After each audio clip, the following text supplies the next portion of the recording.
इससे पहले हमने जो लेक्चर लिया था उसमें मैंने आपको कबीर का संक्षिप्त परिचय दिया था। तो आज हम कबीर के जो साखियाँ या दोहे आपके पाठ्यक्रम में रखे गए हैं उनका अवलोकन करते हैं। तो सबसे पहले जो दोहे आपके पाठ्यक्रम में रखे गए हैं उसका शीर्षक गुरुदेव को अंग रखा गया है। इस शीर्षक के अंतर्गत जो 4 दोहे हैं वो सभी दोहे गुरु की महिमा बताने वाले हैं और पूरी दुनिया में कबीर अपनी गुरु भक्ति के लिए जाने और पहचाने जाते हैं। कबीर ने गुरु की श्रेष्ठता का या गुरु की महानता का जो वर्णन किया है वह अन्यत्र दुर्लभ है। यही कारण रहा है कि जब भी गुरु की महिमा का बखान करने का अवसर आता है तो कबीर का नाम या कबीर के दोहे ज़रूर आपको सुनने मिलते हैं या उद्धृत किए जाते हैं। तो उन्हीं कबीर के 4 दोहे आपके पाठ्यक्रम में गुरुदेव को अंग के अंतर्गत रखे गए हैं। इससे पहला जो दोहा है वो है, पीछे लागा जाई था लोक वेद के साथी, आगे ते सदगुरु मिलिया दीपक दिया हाथी। तो इस दोहे में जो पहले कठिन शब्द हैं उन शब्दों का अर्थ हम जानेंगे। तो मेरी दृष्टि से यहाँ पर आपके लिए लागा और जाई था ये 2 शब्द थोड़े से अपरिचित हो सकते हैं, इसलिए इन लागा का अर्थ है पीछे, लागा का अर्थ है पीछे जाना या पीछे लगना, जाई था का अर्थ है जाना। तो ये जो दोहा है इस दोहे में बाकी सभी शब्द साधारण हैं या सामान्य हैं, इसलिए मुझे नहीं लगता कि उनके अर्थ को बताने की यहाँ पर आवश्यकता है। जब मैं दोहे की व्याख्या करूँगा तब आप शेष शब्दों के अर्थ भी जान जाएंगे। तो कबीर कहते हैं, जब तक मेरे जीवन में गुरु का आगमन नहीं हुआ था तब तक मैं लोगों के पीछे जा रहा था, यानी औरों का अनुकरण कर रहा था। वो अनुकरण सही है या गलत इसे बिना जाने मैं लोगों की बातों में आकर या लोगों पर विश्वास रखकर उनके बताए हुए मार्ग पर चल रहा था, हालांकि वह रास्ता सही नहीं था। तो कबीर कहते हैं कि जब गुरु का आगमन हुआ तो और गुरु ने मुझे ज्ञान रूपी दीपक मेरे हाथों में थमाया, तब जाकर मैंने जाना कि इससे पहले जो मैं अनुकरण कर रहा था वो सरासर गलत था। चाहे फिर वो लोगों की मान्यताएं हों या वेदों में कही गई बातें हों, वे सभी बातें निरर्थक साबित हुई जब मेरे जीवन में गुरु का आगमन हुआ। और गुरु ने जब सही ज्ञान दिया तब जाकर मुझे एहसास हुआ कि सही रास्ता या सच्चा रास्ता थोड़ा सा भिन्न है या अलग है।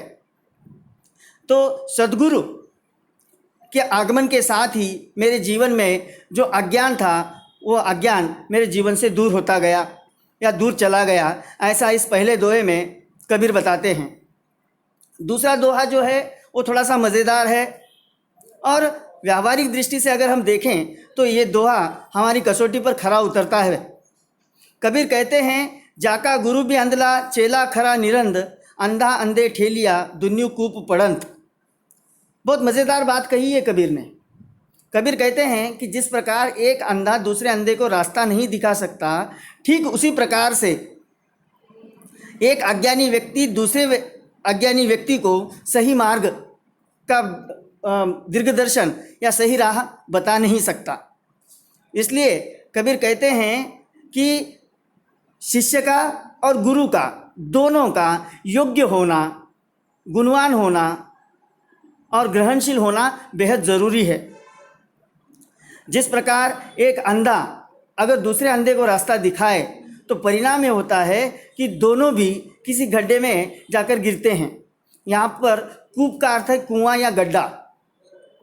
कबीर कहते हैं, दुन्यू कूप पड़ंत, दोनों भी क्या करते हैं, गड्ढे में जाकर गिर जाते हैं। ठीक उसी प्रकार से जिस प्रकार से एक अंधा दूसरे अंधे को रास्ता नहीं दिखा सकता, ठीक उसी तरह एक अज्ञानी व्यक्ति दूसरे अज्ञानी व्यक्ति को सही राह बता नहीं सकता। इसलिए वो कहते हैं, जाका गुरु भी अंधला चेला खरा निरंद। जिसका गुरु भी अंधा है यानी अज्ञानी है, यहाँ पर अंधले का अर्थ अज्ञानी से है, जिसका गुरु अज्ञानी है, और चेला खरा निरंत, और उसका शिष्य जो है उससे मूढ़ ज्ञानी है, अज्ञानी है, वो दोनों भी एक दूसरे को मानो ठग रहे हैं और दोनों भी गलत रास्ते पर भटक रहे हैं। इसलिए शिष्य का गुणवान होना, ग्रहणशील होना और ज्ञानी होना उतना ही ज़रूरी है जितना उसका गुरु का होना। अगर दोनों भी ज्ञानी हैं, गुणवान हैं, ग्रहणशील है और बुद्धिवादी हैं, तर्कवादी हैं, तभी वो दोनों भक्ति के मार्ग पर निर्बाध गति से, अर्थात बिना किसी रुकावट से आगे बढ़ सकते हैं।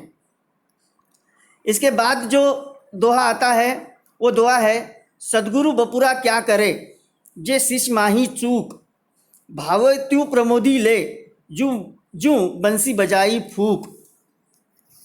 अब इस दोहे में कबीर ने जो बात कही है वो बात इससे पहले जो दोहा का आपने पढ़ा था उसी दोहे के अनुरूप है, या उसकी ही अगली कड़ी ये दोहा कहा जा सकता है। अगर मान लीजिए गुरु ज्ञानी है, गुणवान है, बुद्धिवादी है, फिर भी अगर उसका शिष्य योग्य नहीं है या लायक नहीं है तो सद्गुरु चाहकर भी अपने उस अज्ञानी शिष्य को सही राह दिखा नहीं सकता। आप देखते हैं कि एक घड़ा, अगर आप पानी की धार पर औंधा पकड़ते हैं तो घड़ा आप कितनी भी देर पकड़े रहिए या कितनी भी कोशिश कीजिए, उस घड़े में आप पानी नहीं भर सकते। ठीक उसी प्रकार से अगर शिष्य गुणवान नहीं है, ग्रहणशील नहीं है, तो सद्गुरु चाहे जितना भी बड़ा ज्ञानी क्यों न हो, चाहे कितना भी पहुंचा हुआ व्यक्ति क्यों न हो, वो लाख कोशिशें करने के बाद भी वो अपने उस नालायक या अज्ञानी शिष्य को सही रास्ते पर नहीं ला सकता। इसलिए वो कहते हैं सद्गुरु बपुरा क्या करे। बपुरा का अर्थ है बेचारा। बेचारा सद्गुरु ऐसी स्थिति में क्या करे, जे शिष्य माही चूक। शिष्य, यहाँ पर शिष्य ही यानी शिष्य से तात्पर्य है। अगर शिष्य ही गलत है तो बेचारा सद्गुरु कर भी क्या सकता है। भाव तू प्रमुदी ले। और मान लीजिए अगर शिष्य अज्ञानी है तो उसे जो लगता है वो वैसा ही ग्रहण करता है, वैसा ही आचरण करता है। अब कहावत आपने सुनी होगी कि हम घोड़े को पानी तक ले जा सकते हैं, उसे पानी पीने के लिए विवश कर सकते हैं क्या। ठीक उसी प्रकार से सद्गुरु चाहे कितनी भी कोशिशें करे, कितने भी प्रयत्न करे, अगर शिष्य ग्रहण करना ही नहीं चाहता है तो ठीक उसी प्रकार से जो बंसी बजाई फूक। आप देखिए बांस की लकड़ी को आप जितना भी फूकिए उसे बांसुरी वाली मधुर तान या मधुर आवाज़ आपको सुनाई नहीं देगी। बांसुरी बनने के लिए उस बांस की लकड़ी को एक विशेष प्रकार से गढ़ना पड़ता है, तब जाकर वो उसका परिवर्तन बांसुरी में होता है। यूं ही कोई भी बांस की लकड़ी बांसुरी नहीं बन जाती। उस लकड़ी में भी बांसुरी बनने की योग्यता होनी पड़ेगी, तभी जाकर वो उससे आपको मीठी या मधुर आवाज़ सुनाई देगी। इसलिए कबीर कहते हैं कि शिष्य का भी योग्य होना उतना ही ज़रूरी है जितना कि गुरु का योग्य होना। दोनों भी अगर योग्य हो तभी जाकर वो एक दूसरे के सहायक बन सकते हैं। एक हाथ से जिस प्रकार से ताली नहीं बजाई जा सकती, ठीक उसी प्रकार से एक ही दिशा से ज्ञान का आदान प्रदान नहीं हो सकता। अगर ज्ञान का आदान प्रदान करना है तो उससे दोनों तरफ से प्रयास करने या दोनों तरह से सही दिशा में सार्थक प्रयास करने की आवश्यकता है। इसके बाद जो चौथा दोहा गुरुदेव को अंग में रखा गया है, उस दोहे में कबीर कहते हैं, कबीर बादल प्रेम का हर परी वर्षा आई, अंतरी भीगी आत्मा हरी भई बनराई। अब इस दोहे में कबीर ने एक अलग ढंग से गुरु की महिमा का वर्णन किया है। यहाँ पर वो गुरु की श्रेष्ठता का वर्णन करते हुए गुरु की तुलना बादलों से करते हैं। कबीर कहते हैं कि गुरु क्या है, प्रेम रूपी बादल हैं। जिस प्रकार बादल के बरसने से चारों ओर प्रसन्नता या हर्ष की, खुशी की स्थिति बन जाती है, ठीक उसी प्रकार से अगर सुयोग्य गुरु मिलता है, योग्य गुरु मिलता है, तो अपने प्रेम रूपी मार्गदर्शन से शिष्य का जीवन भी हर्षपूर्ण या आनंदपूर्ण कर देता है। अंतरी भीगी आत्मा हरी भरी भई बन राई। गुरु के उपदेश से मेरी अंतरात्मा पूरी तरह से आपूरित हो गई और मेरे जीवन में एक प्रकार की हरियाली यानी प्रसन्नता और खुशी का माहौल या खुशी का संचार हुआ है, ऐसा कबीर कहते हैं। तो कहने का तात्पर्य यह है कि कबीर ने यहाँ पर गुरु के प्रेम को या गुरु के मार्गदर्शन को प्रेमपूर्ण और जीवन में प्रसन्नता लाने वाला या आनंद से जीवन को परिपूर्ण करने वाला बतलाया है। तो इस प्रकार गुरुदेव को अंग में जो 4 दोहे आपके पाठ्यक्रम में रखे गए हैं, उन दोहों का मैंने यहाँ पर आपको अर्थ बताने की या व्याख्या बताने की कोशिश की है। तो मुझे लगता है कि आपको इन 4 दोहों को मैंने जो व्याख्या बताई है उनके परिप्रेक्ष्य में समझना है और पढ़ना है। मैं फिर एक बार इन 4 दोहों का अर्थ संक्षेप में दोहरा रहा हूँ। पहले दोहे में कबीर कहते हैं कि जब तक मेरे जीवन में गुरु का आगमन नहीं हुआ था तब तक मैं लोगों की मान्यताएं और किताबों में जो चीज़ें बताई गई हैं उन चीज़ों का अनुकरण कर रहा था, मगर जैसे ही मेरे जीवन में गुरु का आगमन हुआ तो उन्होंने मेरे अंधकारमय जीवन में ज्ञान का दीपक जलाकर मुझे सही रास्ता दिखाया। और तब मैंने जाना कि गुरु के आगमन से पहले जो भी जिस रास्ते पर चलकर मैंने भगवान को पाने की कोशिश की थी वो रास्ता ही सरासर गलत था। दूसरे दोहे में वो कहते हैं कि गुरु और शिष्य इन दोनों का योग्य होना बेहद ज़रूरी है। अगर इनमें से कोई एक अगर अयोग्य होता है तो फिर वो ज्ञान का आदान प्रदान ठीक ढंग से नहीं हो सकता। जिस प्रकार एक अंधा व्यक्ति दूसरे अंधे को राह नहीं बता सकता या मार्गदर्शन नहीं कर सकता, ठीक उसी प्रकार से अयोग्य गुरु अयोग्य शिष्य दोनों भी एक दूसरे को बस ठगने का काम करते हैं। तीसरे दोहे में कबीर ने दूसरे दोहे के अनुरूप ही एक और महत्वपूर्ण बात कही है कि गुरु चाहे कितना भी योग्य क्यों न हो, उसके ज्ञान का लाभ लेने वाला शिष्य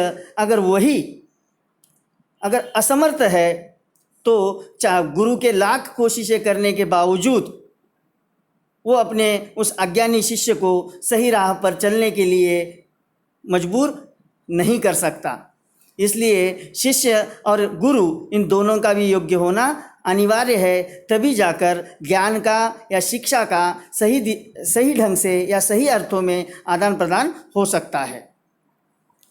और चौथे दोहे में कबीर कहते हैं कि गुरु का जो उपदेश था वो मेरे लिए अत्यंत प्रेमपूर्ण रहा। जिस प्रकार बादलों के बरसने से चारों ओर हर्ष और उत्साह का माहौल बनता है, उसी प्रकार से गुरु का मार्गदर्शन पाकर मेरे जीवन में आनंद का संचार हुआ और मेरा